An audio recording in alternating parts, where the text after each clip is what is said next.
Hello and welcome back to my channel. आज का हमारा टॉपिक है जॉन मिल्टन के इम्पोर्टेंट एमसीक्यूज़। अब तक 50 एमसीक्यूज़ हम पढ़ चुके हैं।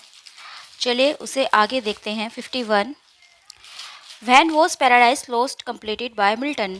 पैराडाइज लॉस्ट जो बुक है वो मिल्टन ने कब कंप्लीट की थी? तो पैराडाइज लॉस्ट जो कंप्लीट हुई थी वो हुई थी 1665 में और ये पब्लिश्ड हुई थी 1667 में। In Milton, there is always an appearance of effort, in Shakespeare scarcely any. This remark has been made by।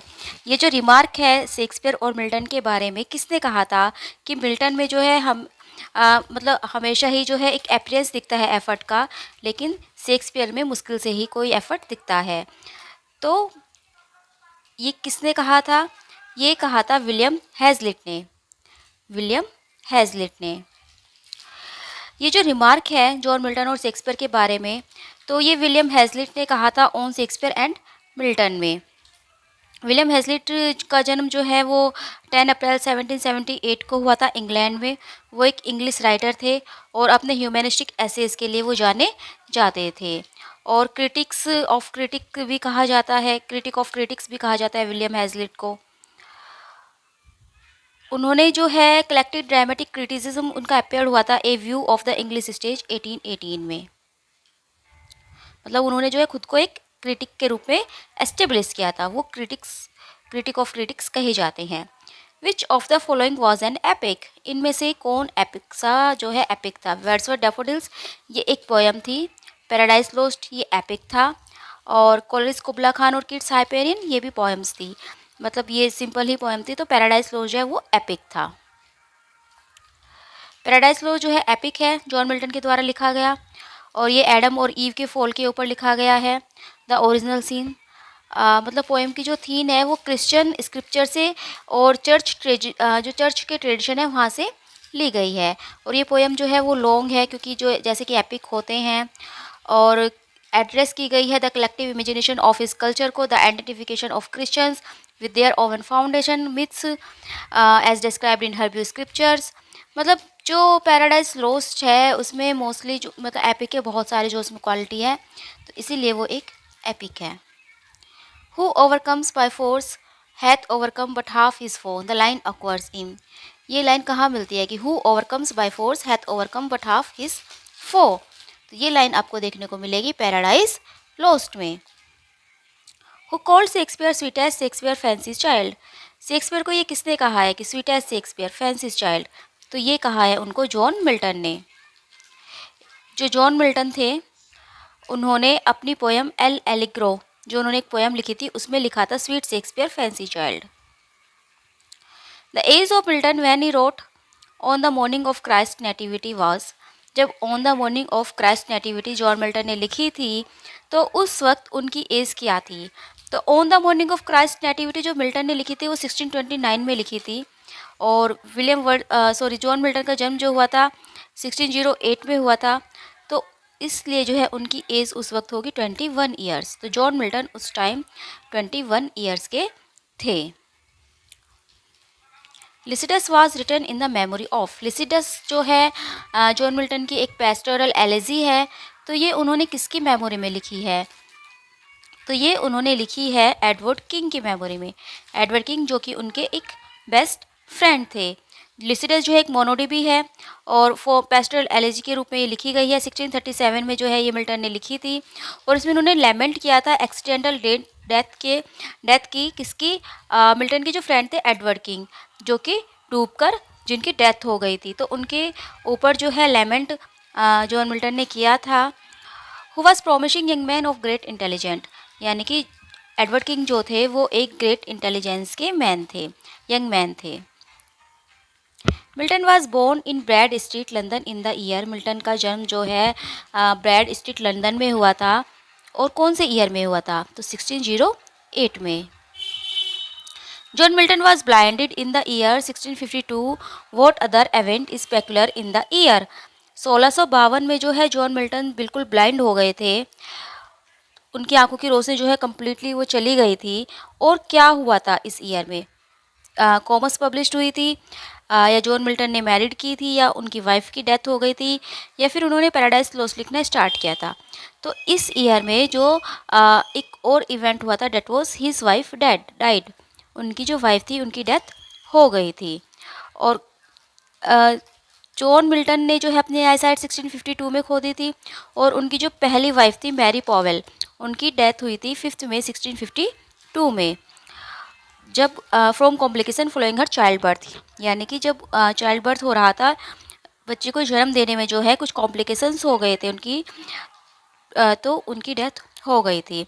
और उनके कुछ देर बाद ही, यानी कि जून 52 में मिल्टन के जो 1 साल का सन था जॉन, उसकी भी डेथ हो गई थी।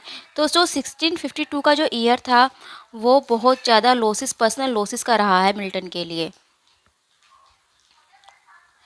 The literary form of commerce is, commerce क्या है? कॉमर्स एक मास्क है। और कॉमर्स का जो पूरा नाम था, that was a masque presented at Ludlow Castle in 1638। लेकिन 17th सेंचुरी में it has typically been called by the name of its most vivid characters, the villainous Comus. Comus जो है इसका विलन है, और उसी के नाम पर जो है इसे कॉमर्स कहा जाने लगा। Nothing is here for tears, nothing to wail or knock the breast, no weakness, no contempt, dispraise or blame, nothing but well and fair, and what may quiet us in death so noble. Where from these lines are taken? ये line कहाँ से मिली है कि nothing is here for tears, की यहाँ पर जो है कुछ भी ऐसा नहीं है जिस पर आंसू बहाया जाए या जिस पर दुख प्रकट किया जाए, कोई वीकनेस नहीं है, कोई ब्लेम नहीं है। तो ये जो लाइन है ये आपको मिलेगी सैमसन एगोनिस्टिस में। सैमसन एगोनिस्टिस में ये लाइन है। और जो सैमसन एगोनिस्ट पब्लिश हुआ था वो 1671 में हुआ था। मिल्टन जो उस वक्त जो है ब्लाइंड थे जब सैमसन एगोनिस्ट पब्लिश हुआ था। और ये कभी कभी जो है बायोग्राफिकल भी कहा जाता है बाय क्रिटिक्स, क्योंकि उन्होंने जो है सैमसन को भी ब्लाइंड दिखाया है। और सैमसन जो स्पोक्समैन है, यानी कि जो बोलता है, तो ऐसा लगता है कि मिल्टन की वो अपनी फीलिंग्स है जो सैमसन बोल रहा है। और इसके जो इम्पोर्टेंट कैरेक्टर है सैमसन, मैनोआ, डेलीला और Harapha. Theme of Areopagitica is, Areopagitica जो कि प्रोज वर्क है जॉन मिल्टन का, तो उसकी थीम क्या है? Liberty of women, freedom of press, sanction on press या सैंक्शन ऑन पॉलीगैमी। तो इसकी जो थीम रही है that was freedom of press. Areopagitica की जो थीम है वो फ्रीडम ऑफ प्रेस है। जॉन मिल्टन की जो एरियोपैजिटिका है is one of the earliest essay, मतलब for the freedom of the press and against primitive censorship, यानी कि उस टाइम जो सेंसरशिप थी उसके खिलाफ जो है आर्ग्यूइंग किया था उन्होंने फ्रीडम ऑफ प्रेस के लिए। और ये उनका अर्लीस्ट ऐसे है। 1644 में जॉन मिल्टन ने जो है एरियोपैजिटिका को पब्लिश कराया था, in which he appeal to parliament, उन्होंने पार्लियामेंट से अपील की थी टू रेसिन देयर लाइसेंसिंग और ऑर्डर ऑफ जून 1643, कि जो 16 जून 1643 ईस्वी को उन्होंने एक ऑर्डर निकाला था उसको वो हटा ले। The order was design to bring publish under government control by creating a number of official censors to whom authors would submit their work for approval prior to having it published. यानी कि उन्होंने क्या order निकाला था? उन्होंने ये order निकाला था कि जब भी कोई बुक पब्लिश होगी तो सबसे पहले जो है वो गवर्नमेंट कंट्रोल के अंदर आएगी, और उसके बाद जो है उसको देखा जाएगा, और सेंसर ऑफिशियल जो सेंसर्स है वो उनको देखेंगे, और उसमें अगर कुछ गलत है तो वो हटाएंगे, तो उसके बाद ही जो है वो बुक पब्लिश होगी। लेकिन जॉन मिल्टन ने जो है एरियोपैजिटिका लिखा था इसके अगेंस्ट, कि ये जो लॉ है, ये जो लाइसेंस है, ये सही नहीं है। When was paradise lost published, paradise lost कब पब्लिश हुई थी? तो पैराडाइज लोस्ट पब्लिश हुई थी 1667 में। Complete the sentence.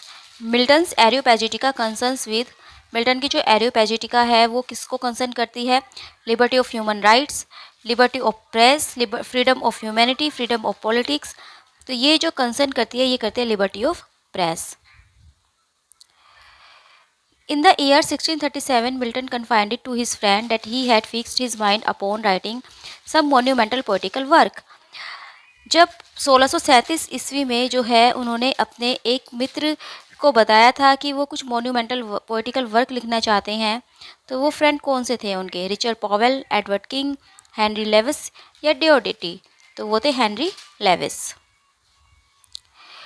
1637 में मिल्टन ने जो है हेनरी लेविस को बताया था कि उन्होंने एक मतलब वो एक वर्क लिखना चाहते हैं, कुछ मतलब मोन्यूमेंटल पोएटिक वर्क वो लिखना चाहते हैं। और उस टाइम जो है हेनरी लेविस जो थे वो मोस्ट सेलिब्रेटेड कंपोज़र थे इंग्लैंड के। The women character Delilah appears in, जो वुमेन कैरेक्टर है डेलिला वो कहाँ पर अपीयर्स होती है? Doctor Faustus, Samson Agonistes, 12th Night या मैकबेथ में। तो वो आपको देखने को मिलेगी सैमसन एगोनिस्टिस में। Who made the following remark about Milton, Milton के बारे में ऐसा किसने कहा है? Milton was of the devil's party without knowing it, कि मिल्टन ने जो है डेविल पार्टी को ज्वाइन कर लिया है बिना जाने। टिलियार्ड ने, कॉलरिस, ब्लेक या क्रिस्टोफर हिल। तो ये जो कमेंट मिल्टन के ऊपर किया गया था ये विलियम ब्लेक ने किया था। Complete the sentence, Milton became blind at the age of, Milton जो है किस एज में ब्लाइंड हो गए थे?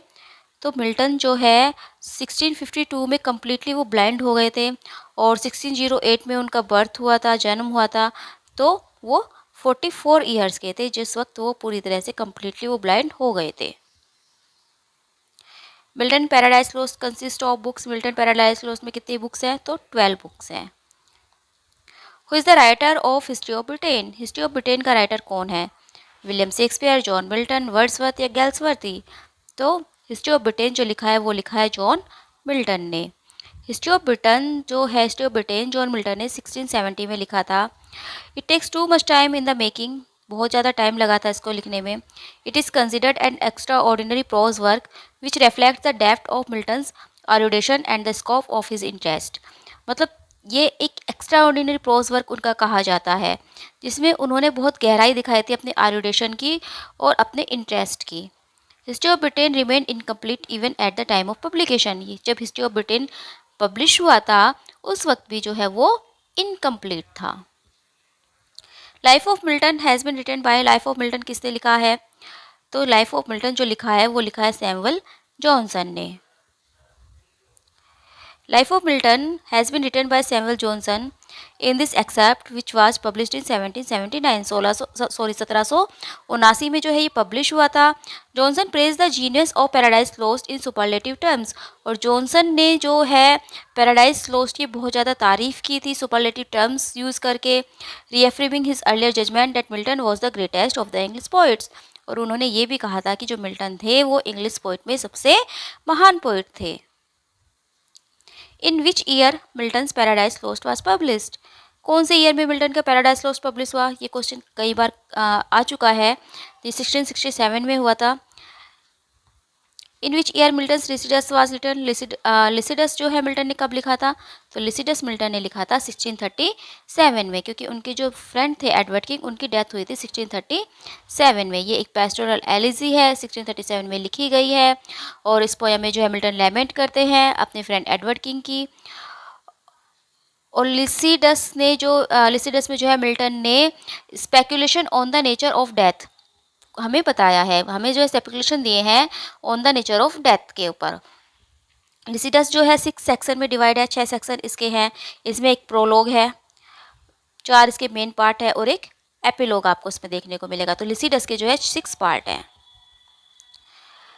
The line the mind is its own place and in itself can make a heaven of hell, a hell of heaven अक्वे इन। ये लाइन आपको कहाँ देखने को मिलेगी कि जो माइंड है वो उसका जो है अपना ही प्लेस है और वो मतलब अपने आप ही वो एक हेवन को भी हेल बना सकता है और एक हेल को भी वो हेवन बना सकता है। यानी कि ये तो अपने माइंड की बात है कि हम चाहे तो हेल को भी हेवन बना दे और हेवन को भी हेल बना दे। तो ये आपको पैराडाइज लॉस्ट में देखने को मिलेगी।